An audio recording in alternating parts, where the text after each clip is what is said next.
Je suis très heureux d'accueillir Kazuyoshi Yoshikawa pour une série de 4 conférences au Collège de France. Il s'ennuyait, alors il fallait l'occuper, et il s'ennuyait parce que depuis une bonne douzaine d'années, il se consacrait entièrement à la traduction, à la recherche du temps perdu en japonais. Et ce sont des petits volumes comme ceci. Celui-ci, c'est le numéro 13. Il y en a 14. Le dernier, la seconde partie du Temps retrouvé, apparu au cours de l'automne dernier, 2019, et la traduction est donc complète. Cette publication s'est échelonnée sur 10 ans, de 2010 à 2019, mais elle était déjà entreprise lorsque le premier volume a apparu. Donc, Kazuyoshi a été très occupé depuis 12 ans, depuis le moment où il a pris sa retraite de l'université de Kyoto. Et alors, il me disait tout à l'heure que depuis l'automne, il se sentait un peu mélancolique, puisque soudain, il avait moins à faire, et donc cette invitation tombait bien, puisqu'il a fallu préparer des conférences pour le public du Collège de France. Alors, bon, cette traduction japonaise, évidemment, je serais bien en peine de la comparer aux traductions précédentes, puisqu'il y en avait déjà 2. Ce sont de superbes petits volumes qui sont illustrés, et donc c'est une édition annotée, et c'est une édition évidemment très savante, puisque le professeur Yoshikawa est un très très grand proustien japonais. Les études proustiennes au Japon, comme les études sur la plupart de la littérature française au Japon, sont de très très haute qualité. Lorsque j'ai commencé à travailler sur l'œuvre de Proust, au début des années 1980, pour la nouvelle édition de la Pléiade, eh bien, il y avait en tout et pour tout 2 ouvrages sérieux sur Proust, sur lesquels on pouvait s'appuyer pour voir comment travailler. C'était la thèse de Kazuyoshi Yoshikawa et la thèse de Jo Yoshida. Ces 2 thèses qui avaient été faites dans les années 1970. La tienne, tu l'as soutenue en janvier 1977. Donc 2 thèses qui ont été faites sous la direction de Michel Raymond, grand professeur à la Sorbonne, grand proustien, que j'ai eu plus tard dans le jury de ma propre thèse. Et c'est lui qui avait fait travailler ces jeunes étudiants en japonais venant de l'université de Tokyo sur les manuscrits de Proust, les cahiers de Proust qui se trouvaient au cabinet des manuscrits de la Bibliothèque nationale. Et ce sont donc vraiment les premiers travaux, notamment sur cette seconde partie de la recherche du temps perdu, puisque ce qui avait été entamé comme travaux d'études de genèse, dès lors que les manuscrits étaient accessibles à la Bibliothèque nationale, ce qui avait été entamé, c'était des travaux sur le début et la fin, du côté de chez Swann et le temps retrouvé. Et ces travaux de ces chercheurs japonais se sont concentrés sur la prisonnière. C'était la thèse de Yoshikawa, et sur ce qui venait après pour les travaux de Yoshida. Si bien que quand moi j'ai commencé à travailler sur Proust, je me suis dit sur quoi n'a-t-on pas encore travaillé? Il y avait un trou au milieu, c'était Sodome et Gomorrhe, qui restait disponible, puisque ni les premiers chercheurs français n'avaient travaillé sur Sodome et Gomorrhe, ni les chercheurs japonais qui avaient commencé avec la prisonnière et Albertine. Donc nous lui devons beaucoup à Yoshikawa, vu que ce sont des travaux qui ont été fondateurs pour les études proustiennes que ceux qui ont été faits dans les années 70. Malheureusement, Joe Yoshida a disparu de manière prématurée. Il était professeur à l'université de Kyoto, tandis que Kazuyoshi Yoshikawa était professeur à l'université municipale de Tokyo à cette époque-là. Et après la mort de Yoshida, Yoshikawa a rejoint Kyoto et a pris le poste de professeur à l'université de Kyoto. Donc il y a eu une grande tradition japonaise d'études proustiennes qui se perpétue. C'est Yoshikawa qui a dirigé comment est-ce que ça s'appelle, l'index de la correspondance de Proust, index général de la correspondance de Proust, un volume tout à fait indispensable pour tous les proustiens. Et puis, de la même façon, c'est un proustien japonais qui a fait l'index des manuscrits de Proust, peu après. Donc nous devons beaucoup à tous ces travaux de nos collègues japonais. Pendant longtemps, Yoshikawa a été aussi président de la Société japonaise de langue et littérature française. Donc il a occupé des responsabilités importantes pour l'étude de notre langue et de notre littérature au Japon. Cette société tient, je pense que c'est toujours le cas, 2 colloques par an, au printemps et à l'automne. Et c'est une société qui travaille de manière très efficace pour entretenir l'enseignement et la recherche de la langue et de la littérature française au Japon. Bon, j'y suis souvent allé pour parler lors de ces colloques. Il y a encore une place par-ci, par-là, de ce côté-là, donc je vous invite à essayer de les prendre. Je vois une place là. Occupez-les, j'en vois une là, au rang de derrière. S'il vous plaît, ceux qui sont debout, là, ne restez pas debout. Ne restez pas debout tant qu'il reste quelques places, à moins que vous préfériez rester debout dans le fond. Donc, vous accueillez pour 4 leçons au Collège de France un très grand savant, un très grand écrivain, puisque rendre Proust en japonais, c'est aussi un défi pour un écrivain. Et je suis très heureux de vous le présenter. Je dois lui remettre, lors de cette première leçon, la médaille du Collège de France. C'est une médaille qui représente le collège et de l'autre côté, Guillaume Budet, qui rappelle la création du collège. Et c'est pour que tu te souviennes de ta venue ici. Merci.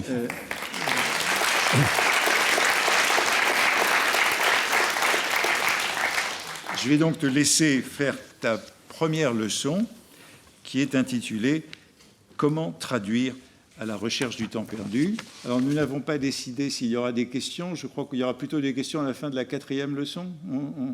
Je ne sais pas. Pas aujourd'hui. Comme on veut. Comment ? Comme on veut. Comme on veut. On verra tout à l'heure. Merci. Et je tiens d'abord à remercier le professeur Compagnon pour cette très aimable invitation. Je suis très heureux et honoré de parler de Proust dans cet établissement si prestigieux et devant un auditoire si nombreux.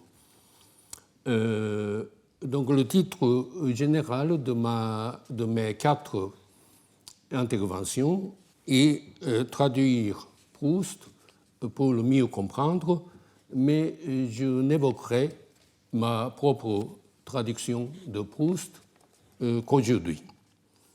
Dans 3 autres cours, je vais exposer mes réflexions que m'a apporté cette traduction sur 3 points essentiels dans la recherche du temps perdu.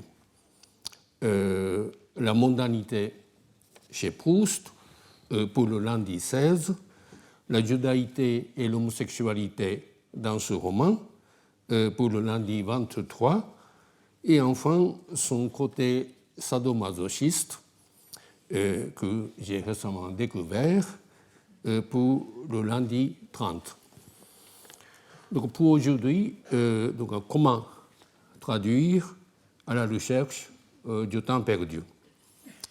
J'ai entrepris, comme professeur compagnon m'a présenté, depuis 2010, une nouvelle traduction complète en japonais dans la recherche du temps perdu pour la collection Poche Iwanami.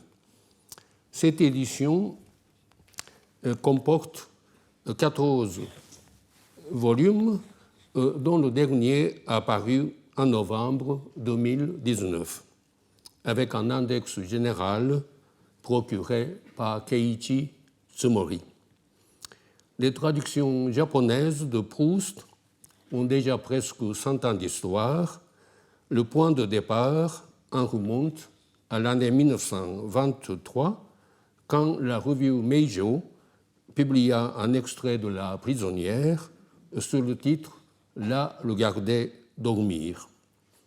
Se succédèrent par la suite bien d'autres versions de ce roman, dont se détachent 3 traductions intégrales. La première, en date fruit d'un travail collectif mené par 6 chercheurs et écrivains dans les années 1950, et celle qui m'a offert l'occasion de découvrir ce grand roman du XXe siècle. C'était en 1967 et j'avais alors 19 ans. C'est une traduction savoureuse que j'aime beaucoup, mais qui est émaillée de contresens déconcertants. Ses défauts accusent une gestation précoce antérieure au développement des études françaises au Japon. Par la suite, Kyuichiro Inoue, mon maître à l'université de Tokyo, mena à bien de ses selles forces dans les années 70-80 une deuxième traduction complète de La recherche. Cette version, qui constitue l'aboutissement d'un projet personnel entrepris dès les années 1930, possède une saveur littéraire, car M. Inoue était aussi un poète dans la veine de Tatsuji Miyoshi.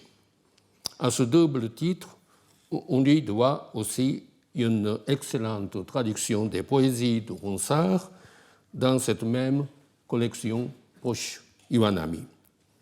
Sa traduction de Proust a pour qualité notable une grande fidélité au texte original, respectant jusqu'à la ponctuation de l'auteur, au prix toutefois d'une certaine aridité. Vient enfin la version de Michihiko Suzuki, qui se démarque de son prédécesseur en prenant soin de permettre une lecture plus facile. La contrepartie de cette fluidité est cependant le morcellement des longues phrases en segments plus courts où la saveur proprement proustienne est perdue. Au regard de ce riche héritage, est-il encore possible d'apporter du nouveau? Il faudra en juger d'après l'objectif primordial que j'ai poursuivi, concilier à l'intention des lecteurs cultivés de mon pays un texte d'un accès aussi aisé que possible avec les nuances les plus fines du texte original. À cette gageure, j'ai ajouté l'impératif de faire mieux que mes prédécesseurs sur 3 points. Les annotations, pour éclairer les allusions historiques, sociales, artistiques, les illustrations que j'ai tirées de documents de l'époque, notamment des Wax of John Ruskin et la collection des grands artistes dont Proust a lui-même fait usage. Et l'expression. J'ai accordé une attention particulière à la recherche de la traduction adéquate, des jeux de mots et des longues phrases typiques de l'écriture proustienne, sachant que j'avais à manier un lexique et une syntaxe très éloignée de la langue dans laquelle Proust écrivait. Le préalable indispensable à un tel projet était, cela va sans dire, cela va de soi, de comprendre sans faute et d'interpréter correctement chaque expression du texte de Proust. Cette nécessité m'a conduit à rectifier plus d'un contresens commis par mes prédécesseurs. En voici un exemple. Dans l'évocation des odeurs de la chambre de la tante Léonie, odeurs naturelles encore, certes, et couleurs du temps, comme celle de la campagne voisine. La locution adjectivale, couleur du temps, désigne en fait la teinte bleu ciel, alors que mes prédécesseurs en donnent une traduction littérale. Les différences que présente ma version avec les publications antérieures résultent parfois de la prise en compte du contexte historique et de l'évolution sémantique des mots. Dans Autour de Madame Swann, le marquis de Nolpois, faisant l'éloge du bœuf foie aux carottes de Françoise, dit ceci à la mère du narrateur. « Vous avez un chef de tout premier ordre, madame.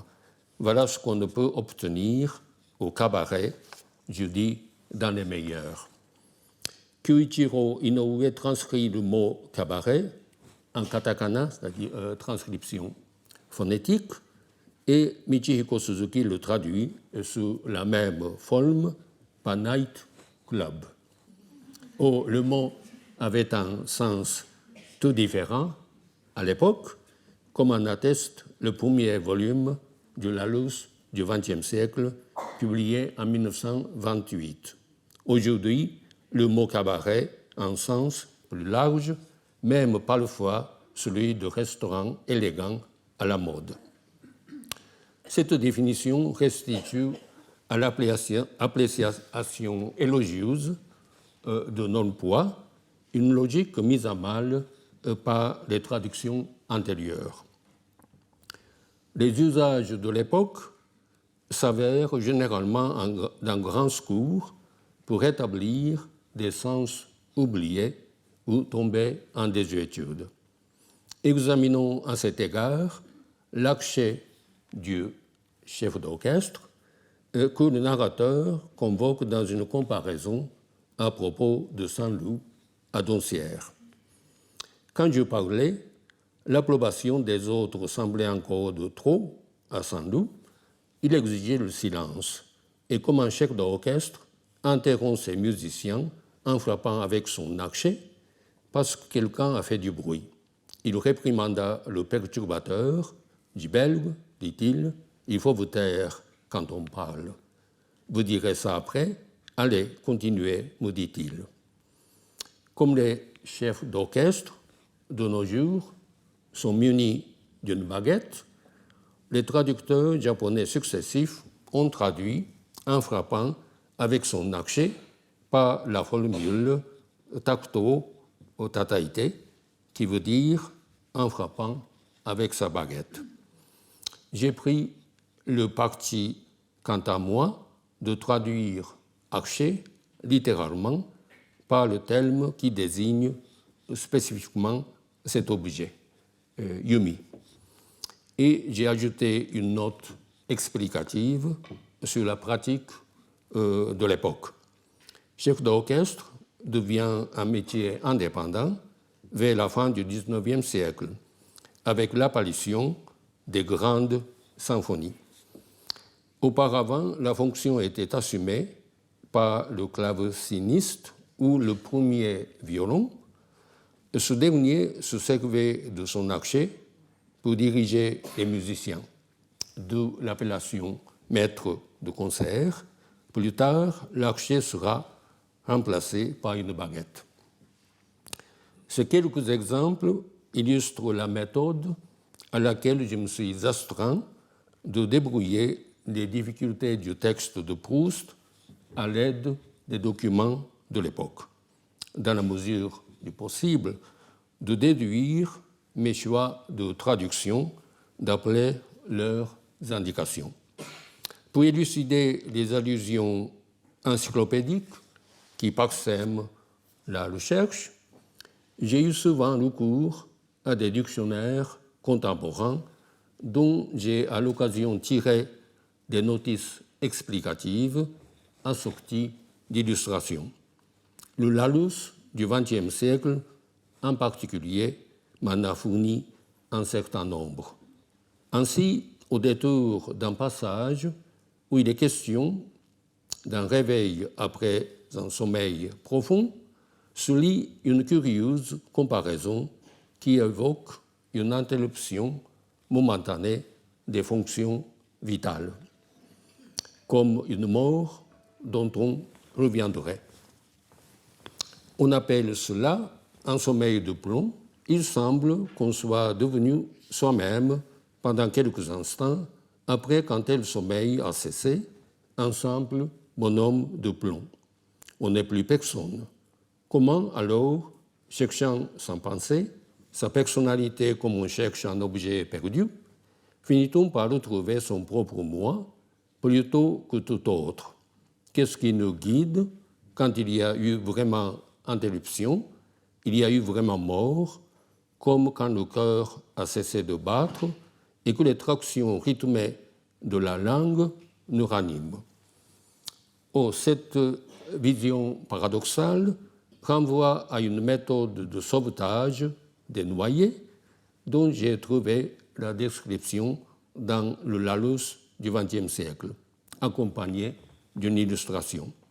Pour rappeler un noyé à la vie, on desserrela les mâchoires et saisissant avec un linge la langue entre le pouce et l'index, on exercera des tractions rythmées de 15 à 20 fois par minute.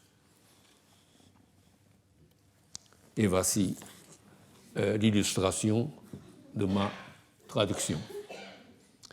Quand le héros se rend avec Robert dans la banlieue de Paris pour y rencontrer Rachel, un paysage campagnard se déroule sur leur chemin.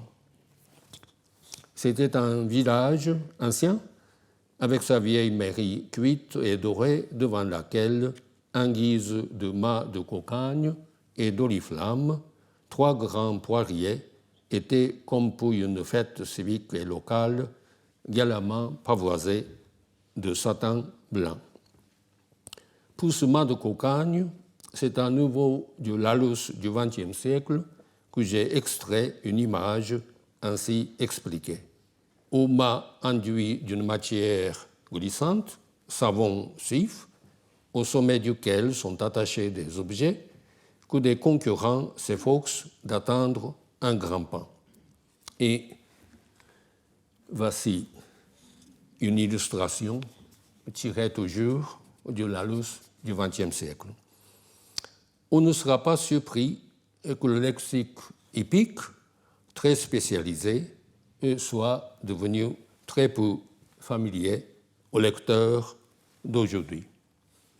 Il n'est que de lire les expressions suivantes pour prendre la mesure de cet effet d'étrangeté.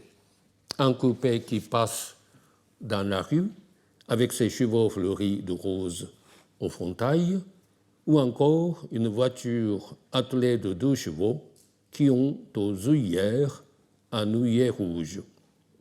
M'a donc paru opportun d'agrémenter ma traduction de ces phrases d'illustration du frontail et des œillères, toujours puisées dans le Larousse du XXe siècle. Voilà décidément un dictionnaire d'époque fort utile pour mettre au jour les référents culturels obsolètes auxquels se rattachent un certain nombre de locutions. Sur la falaise de Balbec, le héros s'adonne avec ses amis à des jeux d'enfants comme la tour prend garde et le furet.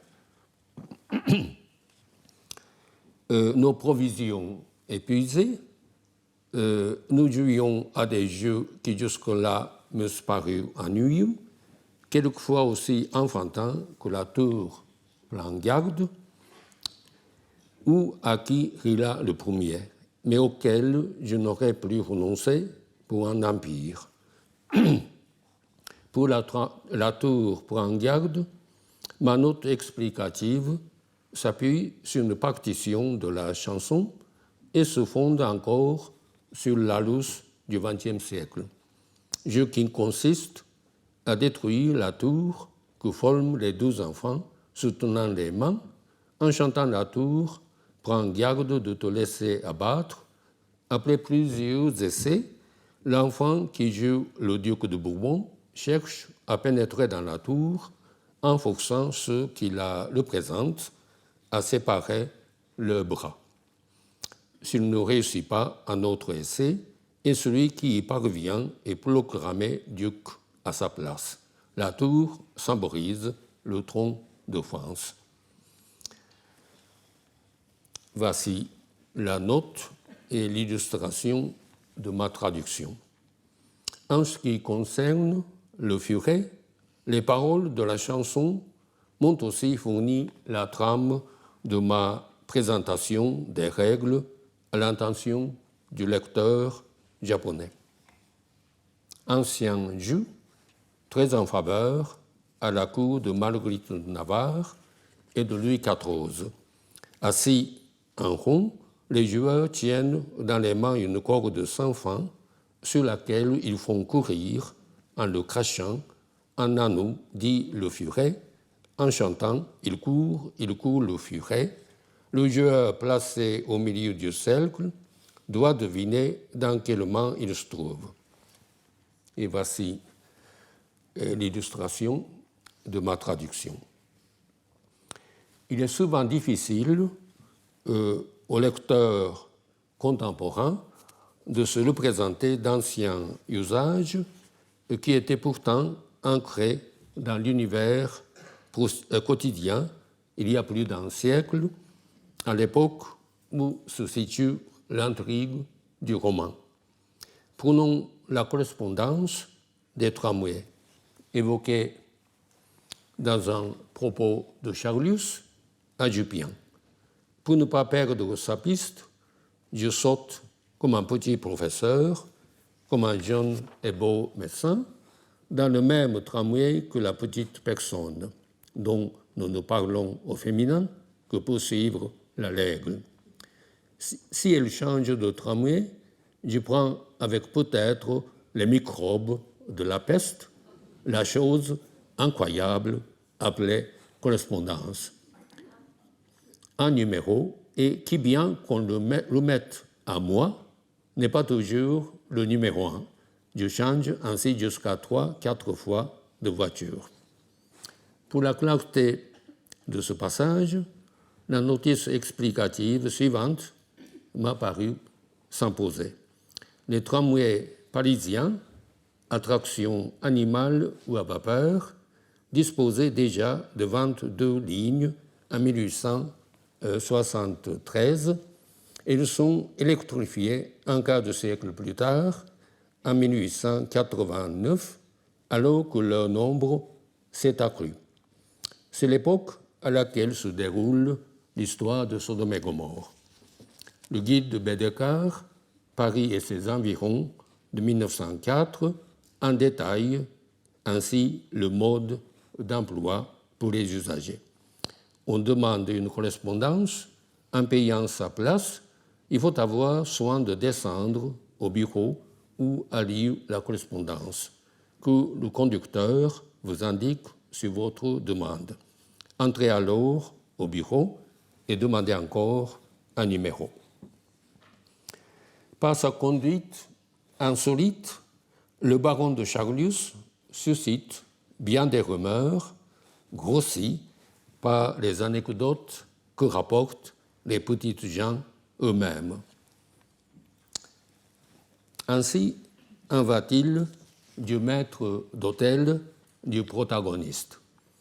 Certainement, monsieur le baron de Charlius a pris une malade pour rester si longtemps dans une pistière.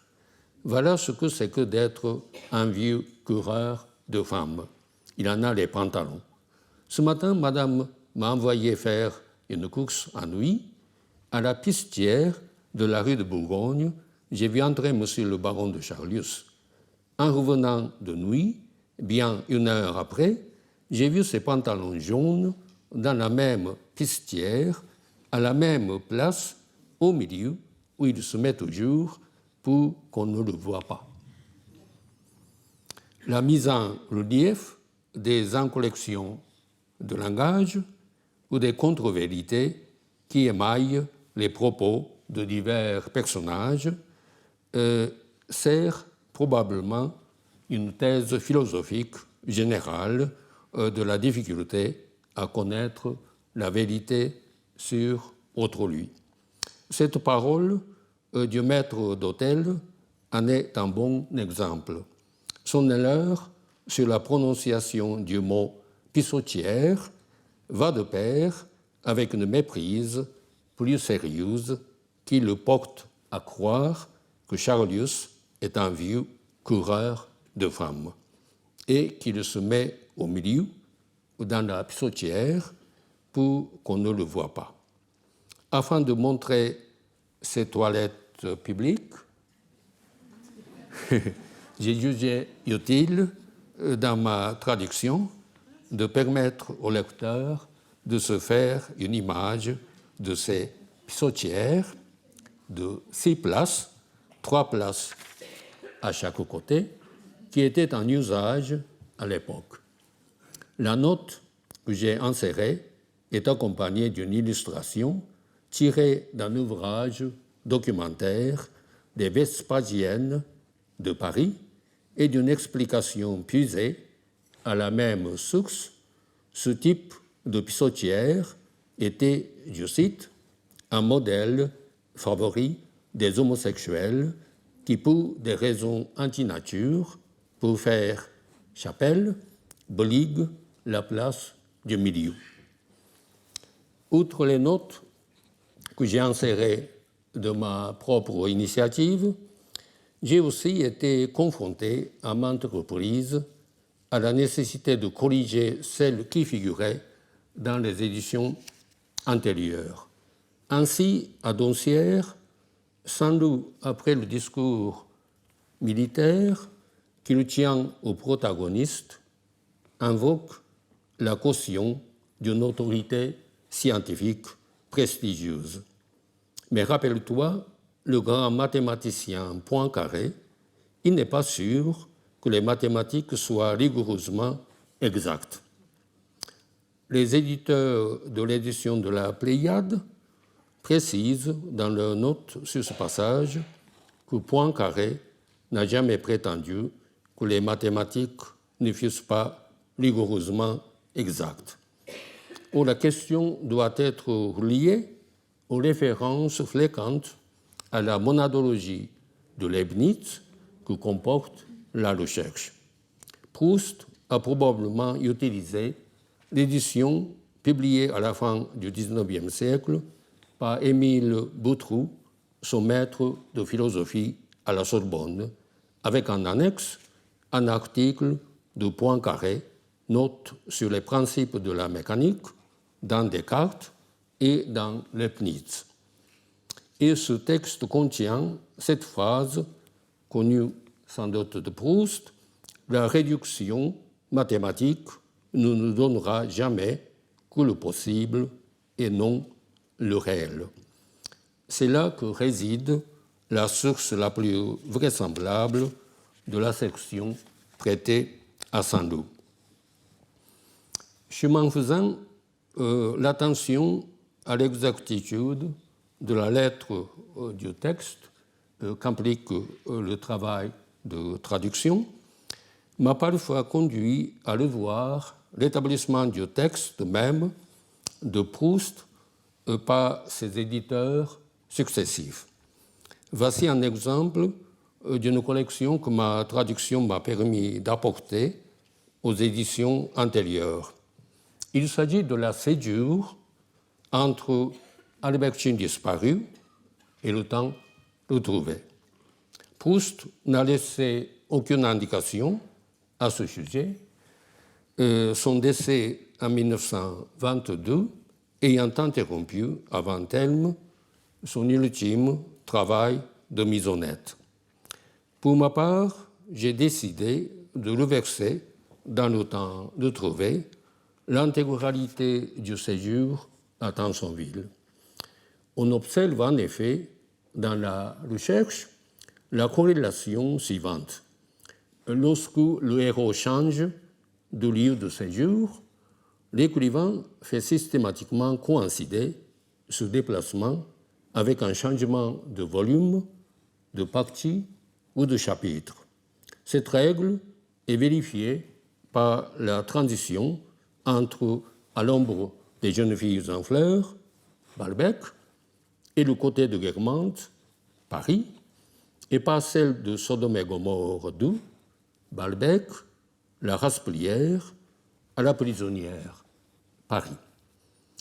Dans le cas qui nous occupe, elle semble corroborée et renforcée par le caractère conclusif propre à un dénouement romanesque que plusieurs événements confèrent au séjour à Tansonville.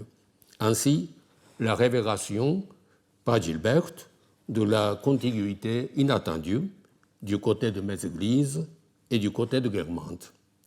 Et pourtant, la totalité des éditions françaises successives d'Albertine disparu, à l'exception de l'ancienne Pléiade, 1954, depuis celle de la NLF, l'édition originale, jusqu'aux plus récentes, procurées par Luc Less, font s'achever l'avant-dernier volume de la recherche au milieu du séjour à Tansonville, comme le montre le volume de la Pléiade réactualisé sous la huette de Jean-Yves Tadier. On lira invariablement au bas de la dernière page cette parole de Gilberte adressée au protagoniste. Et voyez-vous, ce n'est même pas ce caprice d'enfant que je me reproche le plus. Pourquoi cette coupure incompréhensible? C'est parce que, il me semble, que tous les éditeurs ont cru que le séjour à Tansonville s'ouvrait sur cette phrase d'Albertine disparue. J'allais d'ailleurs passer un peu plus tard, quelques jours, à Tansonville. Mais cette phrase n'est qu'une annonce d'une prochaine visite du protagoniste. Significativement, c'est dans le même paragraphe que le récit opère une analepse qui nous fait remonter quelques mois avant le départ pour Tansonville, afin d'exposer les motifs de cette visite qui réside dans la révélation de l'homosexualité de Saint-Loup. Le séjour à Tansonville n'est véritablement introduit que par cette phrase qui fait suite un peu plus loin à cette digression étiologique. Je n'aurais d'ailleurs pas à m'arrêter sur ce séjour que je fis à côté de Combray et qui fut peut-être le moment de ma vie où je pensais le moins à Combray. Dans ma traduction, l'identification de ce seuil m'a dicté le découpage du dernier livre et c'est de cette phrase que j'ai fait l'incipit du temps de trouver.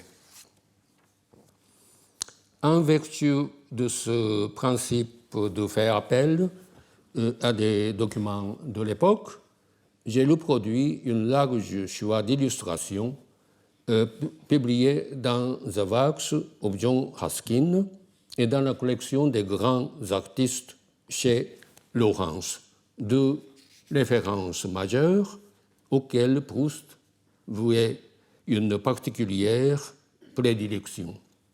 Ainsi, dans La prisonnière, le héros est assailli d'un soupçon alors qu'il observe le profil d'Albertine endormie. Il n'y avait que quand elle était tout à fait sur le côté, un certain aspect de sa figure, si bonne et si belle en face, que je ne pouvais souffrir, crochu comme une certaine caricature de Léonard, semblant révéler la méchanceté, l'âpreté au gant, la fourberie d'une espionne, dont la présence chez moi me fait horreur et qui semblait démasquée par ces profils-là.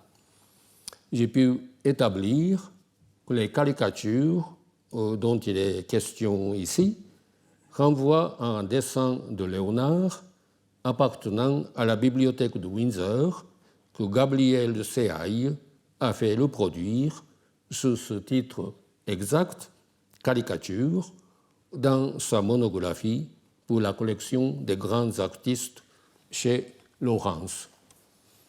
On se reporta à l'image que j'en ai publiée pour accompagner ma traduction. Voici toujours dans La prisonnière un autre passage à propos d'Albertine endormie. Sa chevelure, descendue le long de son visage rose, était posée à côté d'elle sur le lit et parfois une mèche isolée et droite donnait le même effet de perspective que ces arbres lunaires, grêles et pâles, qu'on aperçoit tout droit au fond des tableaux raphaëlesques d'Elstir. Sur la dactylographie de ce passage, Proust a porté une collection autographe qui substitue ces tableaux raphaëlesques d'Elstir à la mention initiale de tableaux de Raphaël. Des arbres lunaires sont en effet visibles dans plusieurs tableaux de Raphaël, des arbres lunaires, notamment dans La Vierge au Chardonneret, musée des Offices, à droite, La Belle jardinière, l'œuvre, à gauche, deux tableaux reproduits également dans le Raphaël d'Eugène Müntz pour la collection des grands artistes en 1910. Proust avait sans doute remarqué dans le fond du premier tableau, à droite, ces arbres lunaires, grêles et pâles, qu'on aperçoit tout droit, redessinés d'ailleurs par Ruskin lui-même et reproduits pour sa Library Edition.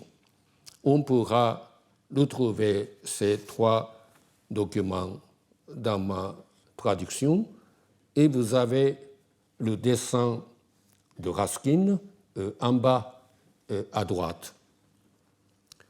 Dans Auto de Madame Swann,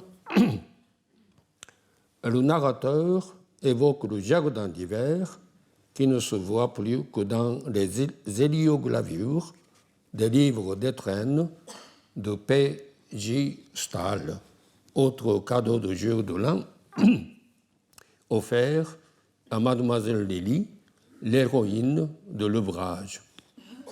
grâce à l'aide de quelques spécialistes de Stahl, pseudonyme de Pierre-Jules Hetzel, grand éditeur des œuvres de Jules Verne, et de la collection de Mademoiselle Lily, j'ai le produit ce dessin de Fleuric représentant le jardin d'hiver de Mademoiselle Lily, publié dans le numéro du 1er janvier 1902 du magasin d'éducation et de récréation.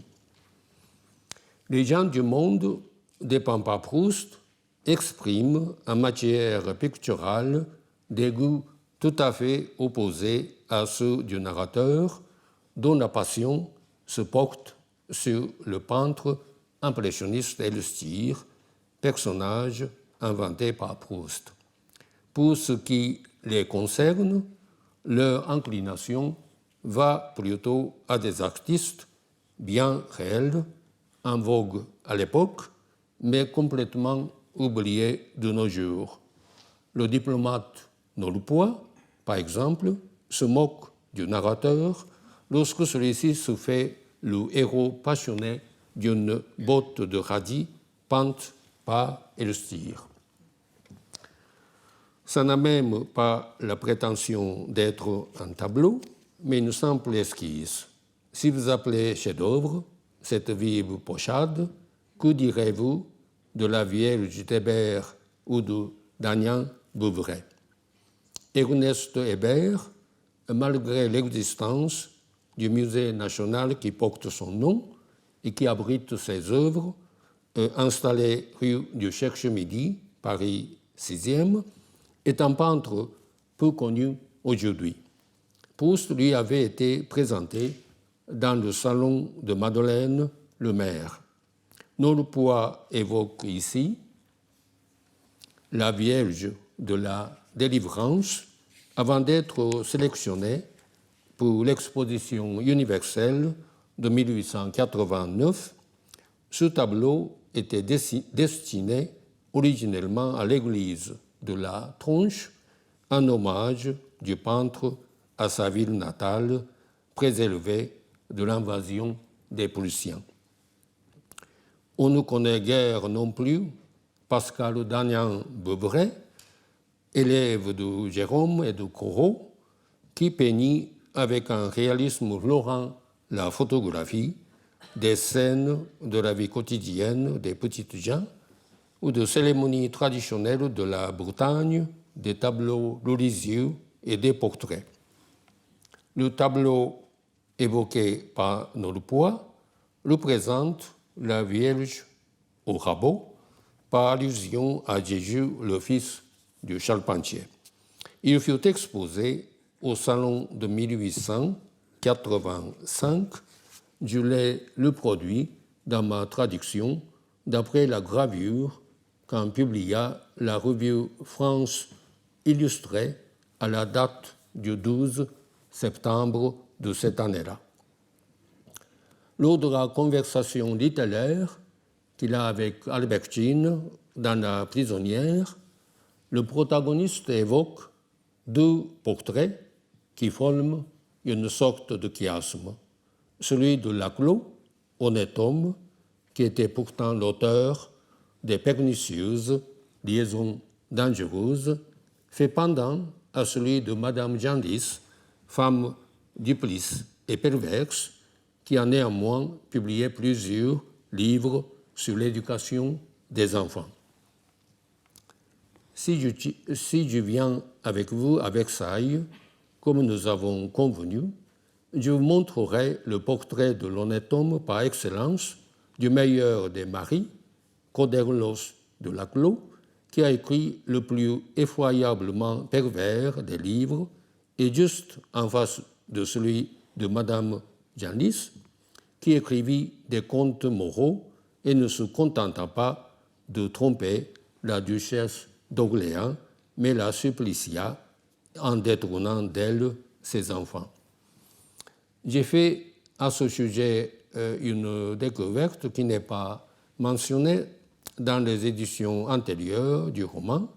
Ces portraits se trouvaient tous deux, en effet, au château de Versailles. Le premier est le portrait de Codéros de Laclos, pastel exécuté pendant le Directoire par Louis-Léopold Boye, qui fut pendant la Révolution le portraitiste de Marat et de Robespierre, avant de se reconvertir comme peintre de la vie parisienne. Ce portrait, dont le sujet ne frappe pas son regard, à la fois perçant et préoccupé, figure dans de nombreuses éditions des Liaisons dangereuses, dont celle de Melchior de France, publiée en 1904, 5e édition. Le second portrait porte pour titre La leçon de Alpes. Le tableau conservé à Versailles avait été copié par Jean-Baptiste Moses en 1842 à la demande de Louis-Philippe pour la décoration du château, d'après un tableau homonyme peint en 1791 par Jean-Antoine Théodore Girouste.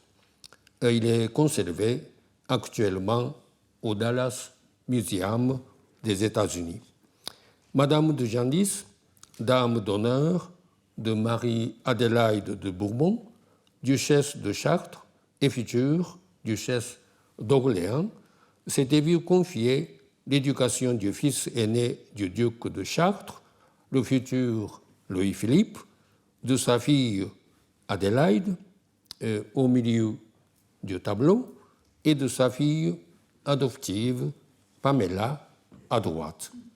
Un article paru en 1910 dans la revue Historia sous le titre La comtesse de Genlis, auquel j'ai emprunté cette reproduction de tableau de Moses, avait pointé cet écart entre la femme de passion et, je cite, la femme qui professa si doctoralement la morale, avec à l'appui ses lettres d'amour au duc de Chartres.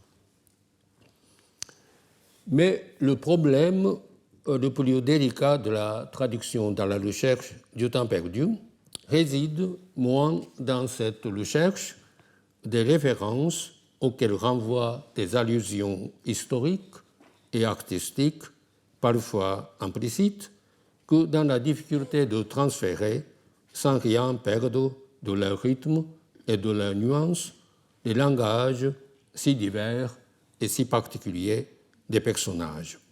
À quoi s'ajoute la gageure de rendre les plus longues phrases de Proust en japonais. À titre d'exemple, j'évoquerai l'idiolecte snob et les traits de Legrandin, tel qu'il le définit lui-même dans les termes les plus prétentieux, en usant dans les paroles qu'il adresse à Madame de Villeparisis de tournures ostensiblement faites pour la langue écrite.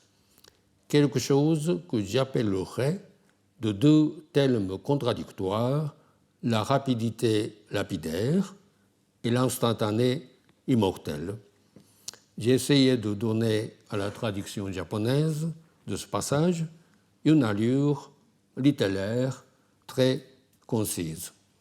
Et je lis quand même le texte traduit pour ceux qui comprennent le japonais. 相矛盾する用語ば2つ並べまして、石碑のごとき迅速さとか不滅の早取りとか呼ばせていただきたい点。Bloch, quant à lui, s'adresse à son invité Saint-Loup avec un parler littéraire qui tient du pastiche homérique. Saint-Loup, au casque d'airain, le prenait un peu de ce canard aux cuisses lourdes de graisse sur lesquelles l'illustre sacrificateur des volailles a répandu de nombreuses libations de vin rouge. Pour le français défectueux que parlent les bonnes et les valets, il m'a fallu trouver des fautes de même nature en japonais. Le duc de Guermantes lui-même, qui trouve, je cite, à la fois bon enfant et comique de parler le langage du peuple, dit au héros venu dîner chez lui. Permettez-moi de vous débarrasser de vos flusques. Ce dernier terme, d'origine populaire, désigne des vêtements sans valeur ou usagers que le duc emploie au lieu de manteau, appelé en équivalent japonais ayant la même signification de manteau sans valeur ou appari. Mais d'autres cas sont plus épineux. Ainsi, il est malaisé de faire passer en japonais l'erreur systématiquement commise par le directeur du Grand Hôtel de Balbec, qui confond toujours deux mots assez proches par leur prononciation. Lors de la seconde arrivée du héros à Balbec, dans Sodome et Gomorrhe 2, celui-ci s'entend dire par le directeur venu l'accueillir à la gare. Le directeur était venu en personne m'attendre à Pontarlier-l'Œuvre, répétant combien il tenait à sa clientèle titrée, ce qui me fait craindre qu'il m'anoblit jusqu'à ce que j'eusse compris que dans l'obscurité de sa mémoire grammaticale, titré signifiait simplement attitré. Donc, fort heureusement, la langue japonaise offre bel et bien un couple de mots équivalents qui combinent la correspondance sémantique avec des termes français et la parenté phonique entre eux. Oshakuino, titré, et otokuino, attitré. Mais le directeur accumule les erreurs du même genre. Il m'a pris, avec beaucoup de tristesse, la mort du bâtonnier de Cherbourg. C'était un vieux routinier, qui, dit-il, probablement pour roublard, et me laissa entendre que sa fin avait été avancée par une bille de déboire, ce qui signifiait de débauche. L'application du même principe nous donne pour le couple routinier-roublard la paire japonaise Roshu, Rokai, et pour déboire, débauche, les homologues Horaku, Horatsu. Le traducteur est souvent plongé dans l'embarras par les jeux de mots dont les Guermantes sont friands. À la fin du côté de Guermantes, le duc refuse de croire que son cousin, le marquis d'Osmond, agonise de peur d'être empêché de se rendre à une redoute. À son valet, qui, étant allé prendre des nouvelles du marquis, l'avertit que l'on s'attend d'un moment à l'autre à ce que monsieur le marquis ne passe. Le duc le trolque avec un soupir de soulagement. « Ah, il est vivant. On s'attend vous-même. » Comment traduire ce jeu de mots? Le nom de l'Antéchrist n'offre aucune marge d'invention puisque ce nom propre ne peut qu'être transcrit en katakana, c'est-à-dire Satan, et que son identification ne présente aucune difficulté pour le lecteur cultivé japonais. Le problème est que le verbe « s'attendre » n'a pas d'équivalent phonique en japonais. Ici, le jeu sur les sonorités a primé sur le sens exact et m'a conduit à introduire le mot « Satan » qui exprime le chagrin. J'ai donc, à titre tout à fait exceptionnel, modifié le texte original en faisant dire au valet que le trépas du marquis était appréhendé avec un sentiment de chagrin. Cela donne, dans ma traduction, Mamonaku Koshaku-sama no gorinjuka to minasama Satan no goyosu o ikiteiru ka to Koshaku wa itte ando no tame iki o tsuita. Satan, Satan te, Satan wa omae da. Comment traduire les longues phrases de Proust en japonais? La syntaxe de la langue cible, sujet, complément, verbe, et subordonnée principale est en effet diamétralement opposée à celle du français. Sujet, verbe, complément et principal, subordonné. Mais chez Proust, les subordonnés correspondent souvent au développement d'images antérieures plutôt qu'à une explication complémentaire.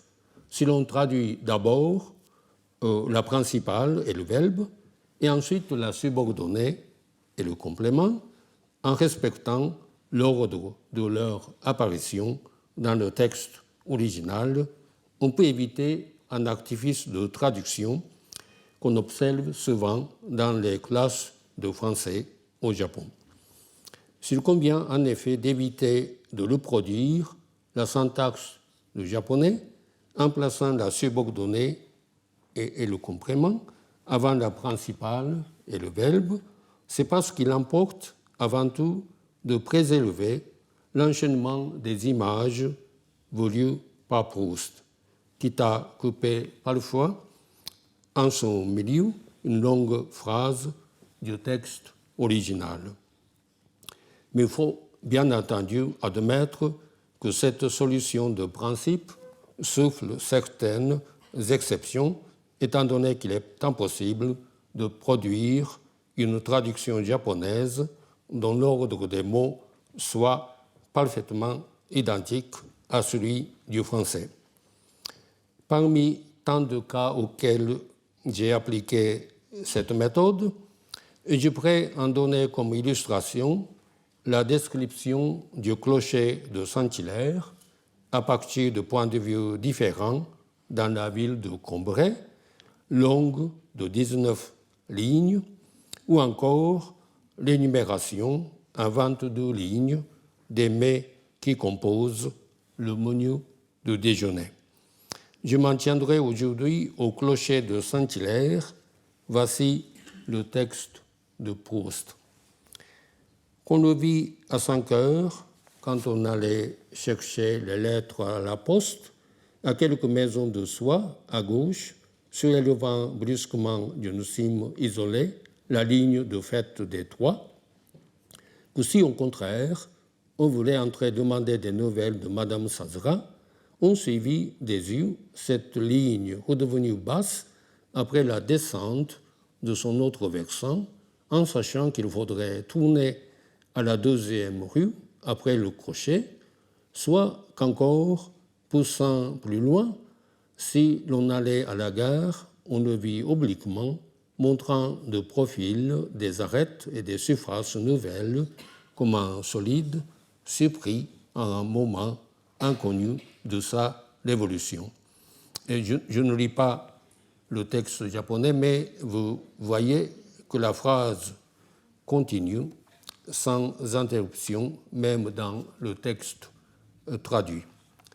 La phrase continue encore, ou que des bords de la Vivonne, l'abside, musculeusement ramassée et remontée par la perspective, sembla jaillir de l'effort que le clocher faisait pour lancer sa flèche au corps du ciel, etc.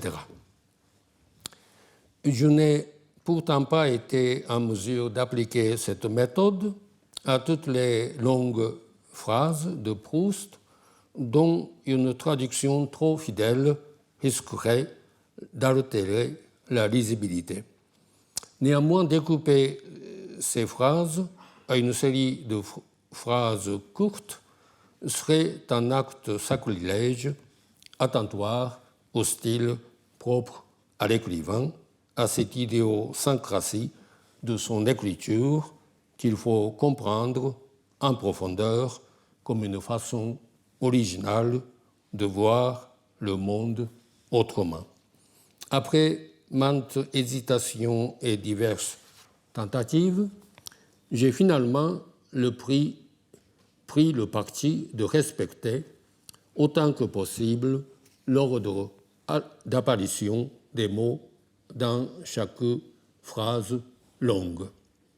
Je vous donne pour cela la description des premières gouttes annonciatrices de la pluie, que j'ai traduite en respectant l'ordre des mots dans cette phrase de Proust. J'ai mis une même couleur aux segments identiques en deux langues. Un petit coup au carreau, comme si quelque chose l'avait heurté, suivi d'une ample chute légère, comme de grains de sable qu'on nous laissait tomber d'une fenêtre au-dessus, puis la chute s'étendant, se réglant, adoptant un rythme, devenant fluide, sonore, musical, innombrable, universel, c'était la pluie. Je ne lis pas le texte traduit, mais le meilleur exemple serait la description des sons de la clochette que fait tante Swann lors de ses visites à Combray. Je lis toujours uniquement le texte de Proust. Le soir, assis devant la maison sur le grand marronnier, autour de la table de fer, nous entendions au bout du jardin, non pas le gourou profus et criard qui arrosait, qui étourdissait au passage de son bruit ferrugineux, intarissable et glacé, toute personne de la maison qui le déclenchait en entrant sans sonner, mais le double tintement timide, ovale et doré de la clochette, pour les étrangers, tout le monde aussitôt se demandait une visite, qui cela peut-il être, mais on savait bien que cela ne pouvait être que M. Swann. En dépit de l'agencement antinomique des syntaxes françaises et japonaises, je suis parvenu, je l'espère, à composer en japonais une longue phrase épousant le texte d'origine et conservant l'ordre d'apparition des mots. Cette acrobatie à la fois intellectuelle et artistique m'a paru s'imposer, d'autant plus que l'ordre des mots dans cette phrase de Proust est essentiellement porteur de sens en ce qu'il traduit le processus perceptif et mental de la reconnaissance du visiteur par le truchement des sons qui se font entendre à la porte du jardin, qui arrive lorsqu'il s'agit de Swann, on entend d'abord le double tintement qui arrive d'une manière timide aux oreilles de la famille et fait ensuite trembler dans l'esprit des auditeurs l'image de l'instrument ovale et doré.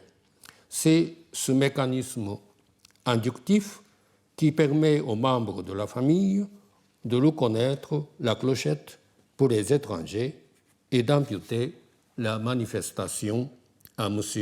Swann. Il en va de même du bruit ferrugineux, intarissable et glacé qu'on entend d'abord et qui permet d'identifier une personne de la maison. La fidélité de ma traduction au texte de Proust commandait donc le respect scrupuleux de cet ordre des mots si essentiel dans cet exemple de phrase si typiquement proustien. Ma conclusion est très brève. Telles sont en résumé les règles que je me suis efforcé de suivre dans ma traduction de Proust. Un siècle après l'apparition dans la recherche du temps perdu, cette entreprise exigeante de retour au texte original et aux documents de l'époque a-t-elle encore un sens pour les lecteurs japonais d'aujourd'hui, plutôt attirés par une littérature de divertissement facile à lire? A-t-elle encore un sens en cette ère d'Internet, marquée par une mondialisation accélérée et par une tendance paradoxale à l'enfermement dans sa propre culture, à l'indifférence aux cultures étrangères? Tel que je l'ai conçu, aussi scrupuleusement fidèle à l'original que possible, ma traduction de Proust entend participer, c'est du moins mon espoir, à l'effort plus que jamais essentiel d'une meilleure compréhension à la fois littéraire et interculturelle. Merci.